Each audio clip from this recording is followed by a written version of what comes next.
Assalamualaikum warahmatullahi wabarakatuh. Sahabat-sahabatku sekalian, selamat datang kembali di acara Podcast Maarif Institute dalam program Ngeteh.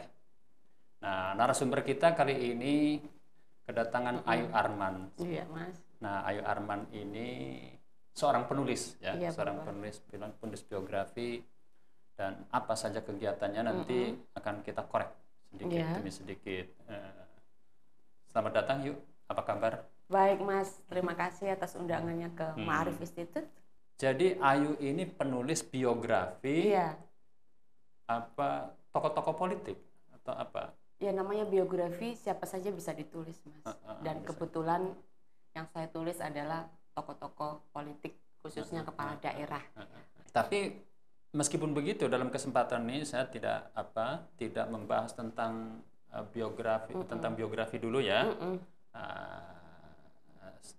Kita akan sedikit berbincang tentang Buya. Jadi Buya ini kan ya salah satu tokoh di Indonesia, dan kita tahu semua beliau sekarang sudah tiada, dan kita dan banyak orang, sebenarnya bukan hanya kita, banyak orang yang merindukan tokoh sekali berbuya lagi. Nah, karena Buya ini sebagai tokoh bangsa, dia juga sebagai disebutnya apa ya, bapak bangsa, meskipun Buya sendiri sebenarnya nggak begitu senang dengan sebutan itu, yuk. Nah, apa yang Ayu tahu tentang Buya? Tentang Buya. Iya. Saya sebenarnya secara fisik jarang bertemu dengan Buya. Ketemu Buya itu hanya beberapa kali. Saya hitung 3 kali saja. Tetapi secara ideologis saya menyukai atau mencintai atau mengidolakan, membapakkan oleh Buya. Karena Buya adalah satu-satunya tokoh Muhammadiyah yang menurut aku nggak ada cacatnya. Nggak ada cacatnya, karena antara apa yang diucapkan dan lakunya itu tidak jauh berbeda. Apa yang diucapkan yang dia lakukan. Ya, itu kan banyak orang ngomong seperti itu, yuk. Ayu punya nggak apa namanya, mungkin kalau pengalaman spesifik nggak kali ya, karena belum pernah berinteraksi secara intensif.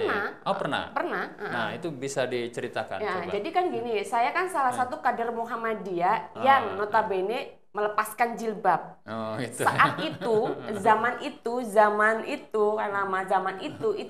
masih seperti hal yang Apa, tabu gitu ya. bahkan lebih dari tabu kali ya. Tabu gitu. Nah, kemudian Aib. aib kan ya. Nah, kemudian aku mengikuti acara Forum Muhammadiyah, dan kemudian Buya itu melihat saya gitu. Kemudian barangkali ini siapa kok nggak pakai jilbab barangkali. Kemudian saya mendekat dan ada satu kata-kata ya, Buya saya Ayu, saya IMM Ciputat gitu. Terus ada yang ini penulis. Oh, terus dia melihat. Terus ada satu kata-kata Buya yang saya sangat ingat. Dia bilang, sepertinya memberikan legitimasi kepada saya, kamu harus keluar dari kotakmu. Oh, ya. Ketika Keluar dari kamu kotakmu. mampu untuk keluar dari kotakmu, kamu akan bisa menyerap beragam nilai dari keanekaragaman Indonesia. Dan itu kan yang saya lakukan gitu. Saya tipe anak yang tidak bisa belajar dalam satu kotak, hanya Muhammadiyah. Saya melompat jumping, pernah dari Muhammadiyah, pernah ke Desantara ke NO, pernah ke liberal, pernah ke budaya, dan itu yang saya lakukan. Dan itulah kemudian Jadi, saya kata-kata itu begitu begitu kuat. Begitu kuat berkesan karena bagi Ayu. apa ya? Saya setidaknya mendapat legitimasi, this is I am gitu. Iya. Jadi Buya ini kan gini ya, Buya ini memang selalu menasehatkan kepada anak-anak muda. Saya juga pernah dikasih nasihat untuk keluar dari duniamu, gitu. Untuk bergaul dengan siapapun tanpa pandang bulu. Nah, ini kita di Maarif Institute nih. Ini kan Maarif Institute ini kan salah satu legasi Buya. Kita punya program, punya beberapa acara yang memang berusaha untuk tetap mempertahankan identitas kebuyaan ya, di Maarif Institute ini. Salah satunya adalah keterbukaan, egaliter, terus koeksistensi dan lain-lain lah ya. Yang semuanya itu harus kita ekspresikan ketika kita bergaul dengan berbagai kelompok yang ada di Indonesia ini. Dan Buya selalu mengingatkan kita ini berada satu negara yang terdiri dari berbagai suku, berbagai bangsa, dan berbagai agama. Dan kita harus menjadi orang yang siuman untuk tetap mempertahankan keindonesiaan ini. Dan kalau kita tidak bergaul dengan mereka-mereka semuanya ini secara terbuka, maka kita akan kehilangan jati diri sebagai warga negara Indonesia.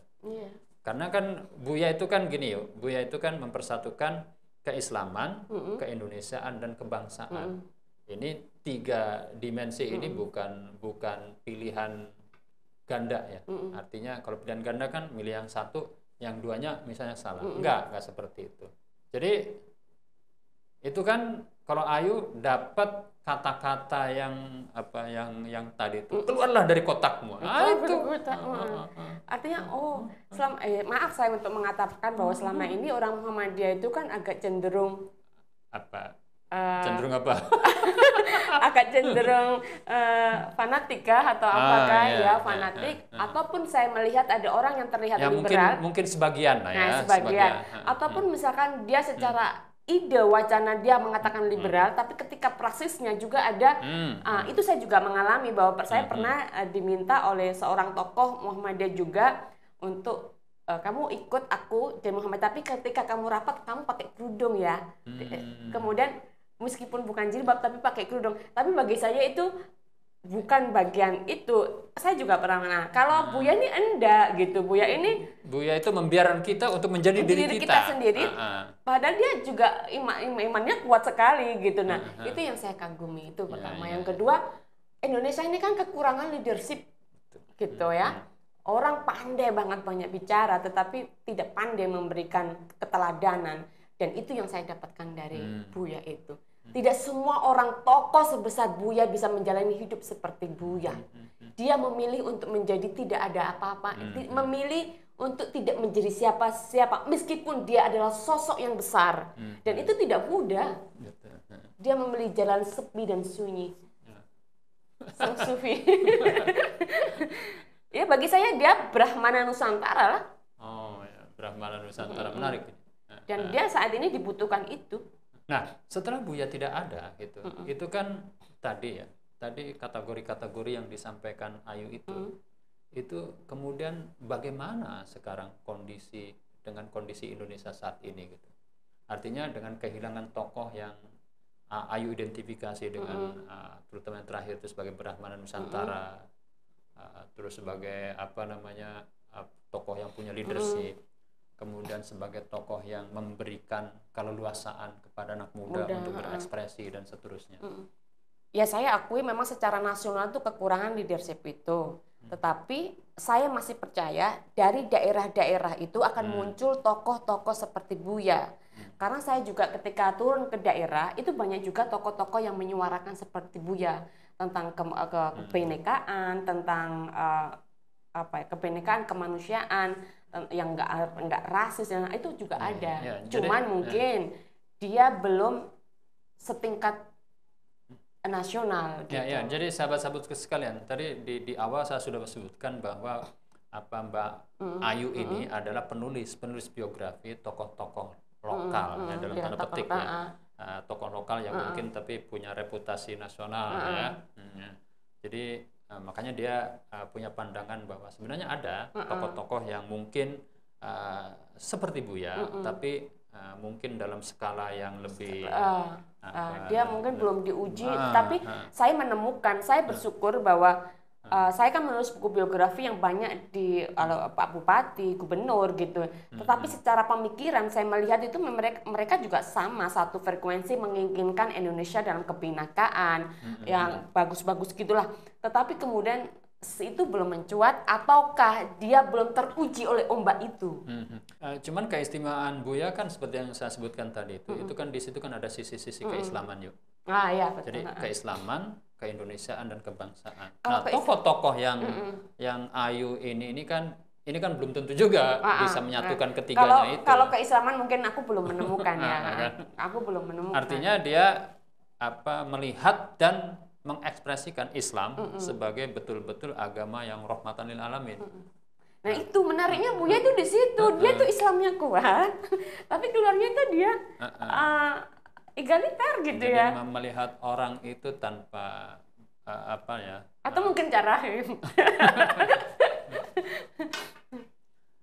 jadi memang ya ketika Buya meninggal saya secara pribadi banyak dihubungi orang-orang yang tanpa diduga tokoh besar, saya nggak perlu menyebut nama, tapi menelpon tuh sambil menangis bahkan seperti meratap gitu loh. Padahal kita tahu sebelumnya ini kok orang tiba-tiba menelpon sambil meratap menangisi Buya, padahal sebelumnya saya nggak kenal sebagai tokoh, tetapi saya melihat dia ini tidak punya kedekatan dengan Buya gitu. Tapi kok tiba-tiba setelah Buya meninggal merasa punya kehilangan, meratapi itu. Iya, karena kita mengalami kekosongan tokoh, Mas. Jadi gitu ya. Waktu Mas Rohim meminta saya memberikan narasumber di ulang tahunnya Buya yang ke-82 kalau nggak salah ya. 80 ya.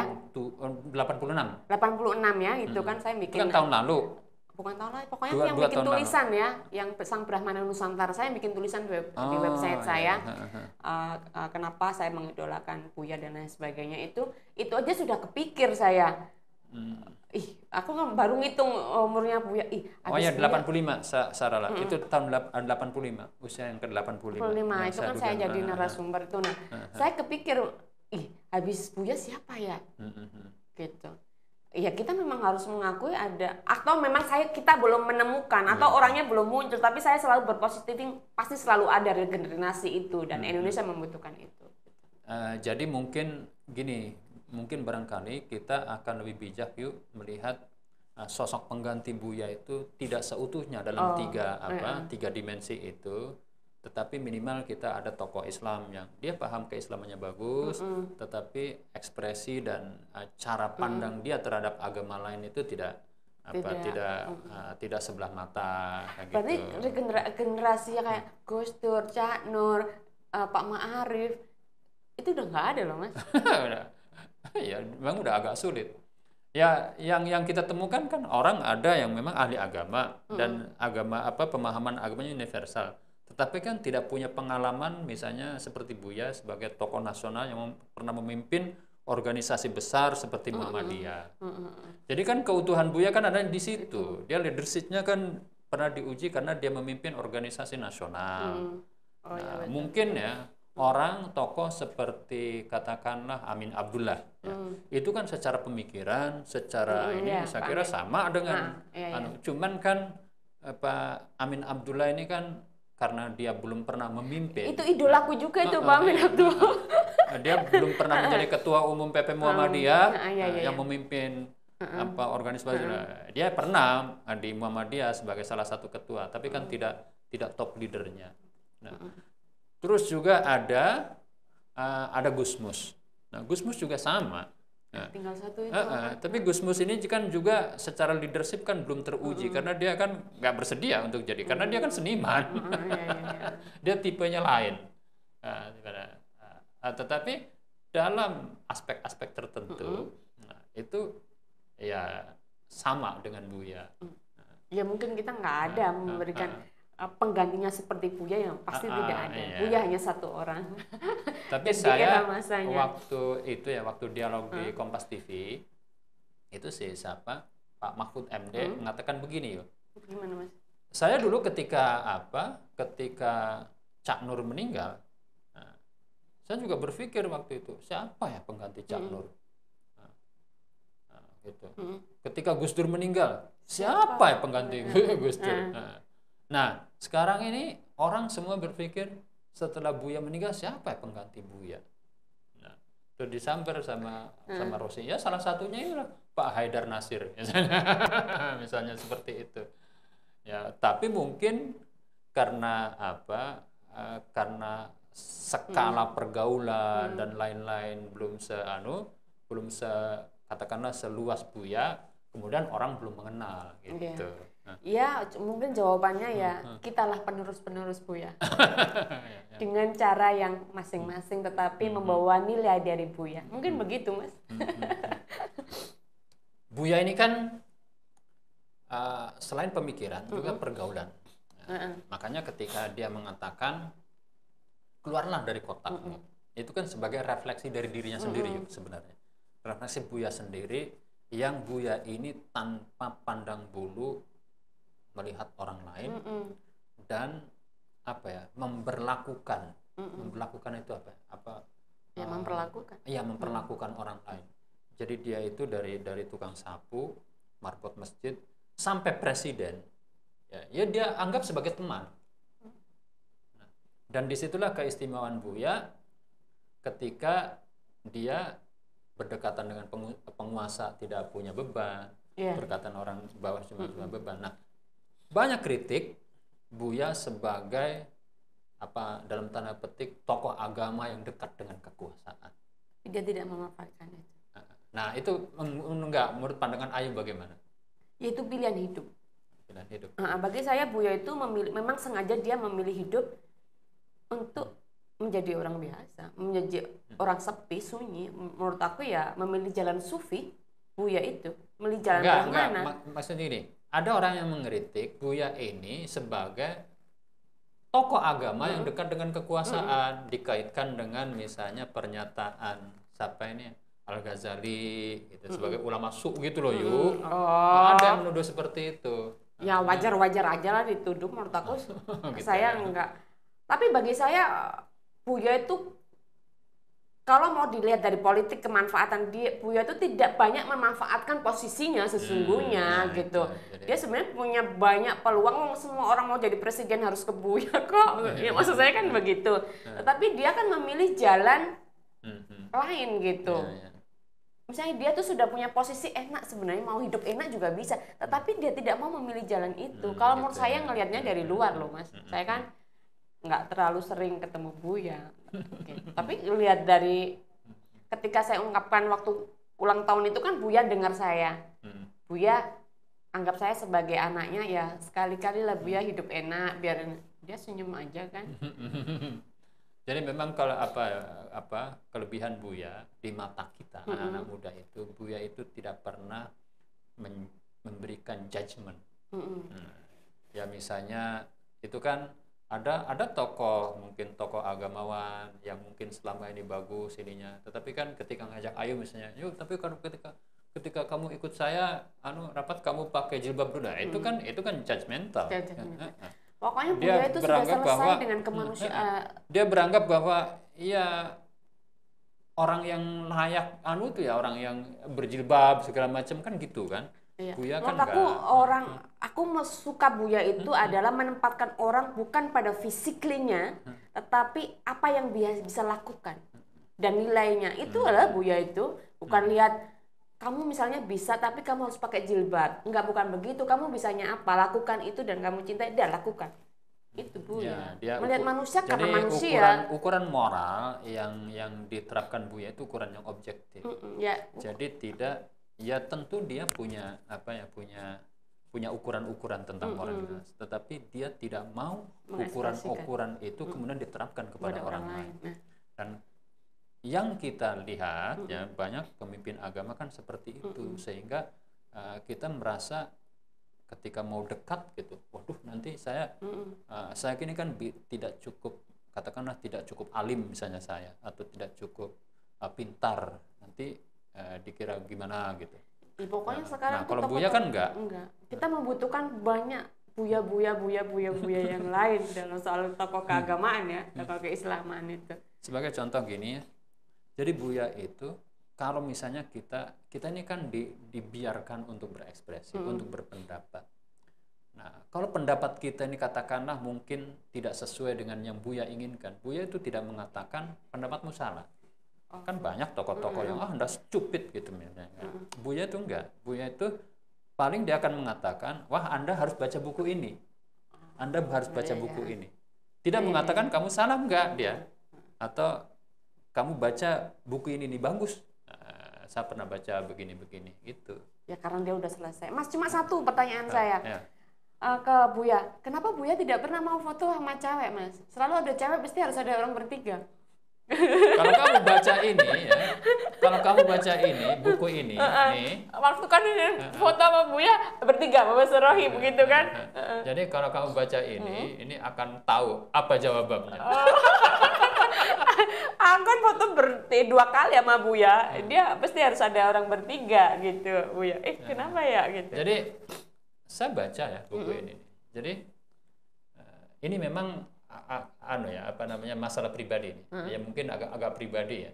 Tapi si Anu saya pernah sampaikan juga sih siapa ini yang penulis buku si Eric Taufani. Jadi Ibu Bulif itu pecemburu. Penyemburu. Dan kata Buya, cemburunya itu udah keterlaluan. Udah keterlaluan. Dan di buku ini ada. Jadi itu bukan rahasia umum sebenarnya. Kalau orang baca buku ini. Jadi Bulif itu adalah teman dalam perang dan damai. Tapi tentu banyak damainya kan. Cuman kalau itu sering kadang-kadang bisa sampai pada tingkat yang oleng. Mas, sekarang aku yang mau bertanya ke Mas Rohim sebagai orang yang dekat sama Buya setiap harinya. Apa yang membuat Buya memilih jalan sufi, memilih jalan yang sederhana, yang suci, yang apa yang membuat dia? Padahal dia punya kekuasaan, padahal dia ditempatkan sebagai seorang tokoh bangsa. Dia tinggal menelpon ini orang. Pertanyaan harus ke Buya nih pertanyaan ini. Dia harus kita tinggal bangkitkan menelpon lagi. orang. Saya nggak punya duit, tolong. Bisa aja, tetapi dia tidak mau hidup dalam kemewahan. Apa yang mendasari dia memilih jalan itu? Kira-kira apa? Kalau saya sih ya, kalau ini tentu pertanyaan jawaban subjektif ya. Artinya jawaban atas tafsiran saya terhadap kehidupan Buya. Iya, karena orang yang dekat lah. Pertama, Buya ini kalau kita baca sejarah hidupnya di sini, saya ini sengsara yuk. Ya. Jadi saya lahir, bapak saya sudah nggak ada, gitu. Hanya bapak saya itu kemudian sekolah juga harus sebagian harus dia sendiri segala macam. Pokoknya susah lah hidup saya. Tetapi kalau saya baca ini sejarah hidupnya Buya itu kayaknya lebih susah dia hidupnya. Lebih susah. Ya, saya tahu dia ditinggal oleh ibunya usia 4 tahun ya. Dia tuh lebih susah, dan dia seluruh pekerjaan yang tidak pernah terbayangkan, misalnya dia bengkel sepeda, terus pernah bantu di bengkel mobil atau apa gitu. Kemudian dia sebagai honorer yang gajinya cuma sekian rupiah segala macam. Jadi segala kesulitan hidup itu pernah Buya alami. Nah, ini menariknya, banyak orang yang dalam hidupnya itu susah, tapi ketika dia sudah menemukan kebahagiaan, katakanlah berada pada posisi yang tinggi itu, dia seperti dendam dengan masa lalu. Kemudian sekarang kan sudah enak, nggak mau lagi dong susah-susah. Nah, Buya ini termasuk orang yang tidak dendam dengan masa lalunya. Justru sebaliknya, masa lalu itu menjadi pengalaman yang mensublimasi dalam dirinya, dan dia ekspresikan ketika dia memperlakukan orang lain, itulah. Jadi ketika dia misalnya melihat tukang sapu, dia melihat marbot masjid dan lain-lain itu seolah-olah dia melihat cermin dirinya waktu dia masih susah. Nah, kalau saya sih itu pandangan saya seperti itu. Bisa salah interpretasi saya. Dan oleh karena itu Buya itu kemudian dia tidak misalnya gajinya di ini segala macam, itu kan dia derma baktikan untuk kemajuan generasi baru, orang-orang dari Sumpur Kudus sana, yang tidak banyak orang tahu bahwa gajinya Buya itu semuanya untuk orang-orang itu.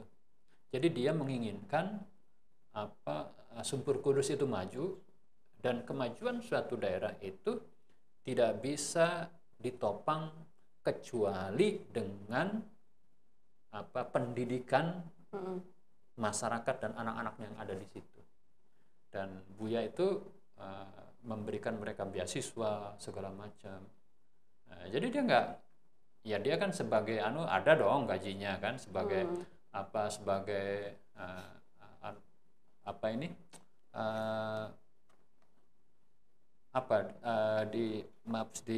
di Mahkamah Konstitusi, kemudian di BPIP. Dan orang kan menganggap itu kan gajinya besar. Ya mungkin saja kita nggak tahu gajinya berapa, tapi Buya itu tidak pernah kemudian bukan mengambil, tetapi gaji itu dia manfaatkan untuk mendidik anak-anak generasi baru dari Sumpur Kudus itu. Itu yang banyak orang nggak tahu. Artinya dia memang dia mendidik dirinya untuk menjadi sang Brahmana. Menurut aku. Ya, jadi dia tidak dendam dengan masa lalunya. Justru masa lalu itu tersublimasi dalam pengalaman hidupnya yang kemudian dia refleksikan ketika dia memperlakukan orang lain. Jadi ketika dia memperlakukan orang lain itu, dia seperti memperlakukan dirinya sendiri. Berarti gitu. Dia itu punya reflektifnya. Iya. Reflektif. Kesadaran itu berawal dari reflektif hidupnya dia. Kan banyak juga saya temuin bahwa tokoh-tokoh itu banyak juga berawal dari ketidak. Ya. Saya itu saya kan banyak juga bergaul dengan tokoh-tokohnya. Tetapi hanya pada diri Buya, misalnya ketika dia kan bawa tas atau itu nggak pernah dia mau dibawakan. Kita ini kan kadang-kadang dari pejabat sendiri aja ada tas kecil dibawakan stafnya segala macam. Itu Buya itu nggak mau. Kalau ada yang mau membawakan, dia bentak gitu. Memangnya saya nggak mampu membawa ini. Gitu.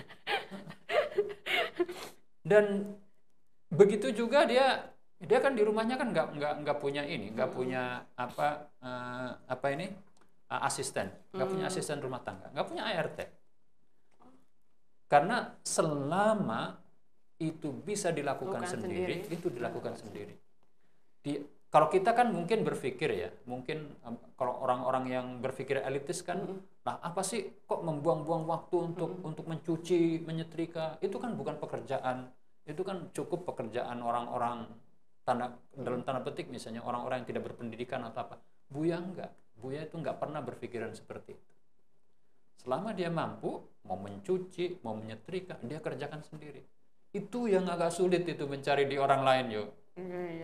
Karena ya jangankan Buya, saya sendiri ya kadang-kadang ngapain sih saya buang-buang waktu untuk mencuci, untuk menyetrika, kan gitu kan? Ayu pernah berpikir seperti itu enggak? Iya betul juga. Iya kan?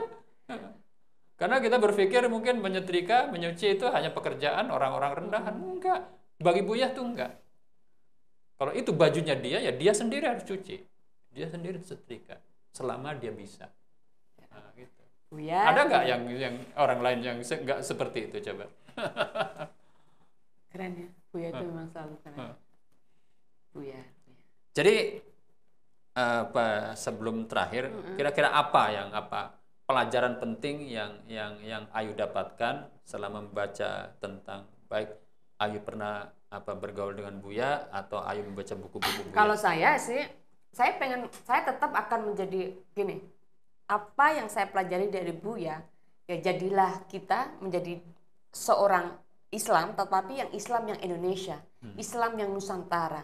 Islam yang Nusantara itu bagaimana? Islam yang berbineka tunggal ika. Tidak melihat orang dari apa yang dia pakai, tidak melihat dari dia. Ya lihat aja manusia itu dari hatinya. Dari hatinya, dari value-nya. Menurut saya value manusia itu ketika kamu bisa bermanfaat bagi orang lain. Itu saja, dan no judgment. Itu aja, Mas. Ada satu hal yang Buya itu sebenarnya strict ya.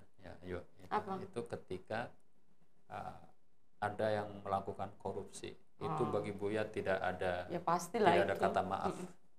Jadi Buya selalu mengatakan kita harus lawan korupsi meskipun harus berhadapan dengan teman kita sendiri. Oh, nah, itu Buya itu. Korupsi kan mencuri ya, Bu.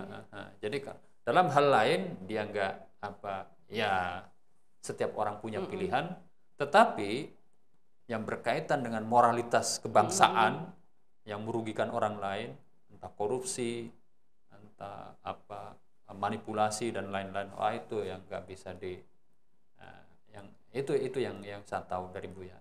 Kita berbincang Buya hari ini, jadi saya bisa membayangkan, aku bisa membayangkan waktu ada di hotel mana itu ya Mas ya, sama Mas Rohim juga, sosoknya, duduknya, senyumnya di Hotel Millennium. Senyumnya. Waktu acara halaqah kebangsaan. Dia nanya, kamu sekarang nulis siapa? Gitu. Ya. Itu penting. Itu penting cara bicaranya kan. Oke, yuk. Ada ungkapan, bukan ungkapan terakhir, tapi namanya. Ya, ungkapan ya kita sebagai anak didik atau apa Mas? Anak didik kan? Anak penerusnya Buya ya. Kitalah yang bisa meneruskan value-nya Buya tentang kebinekaan.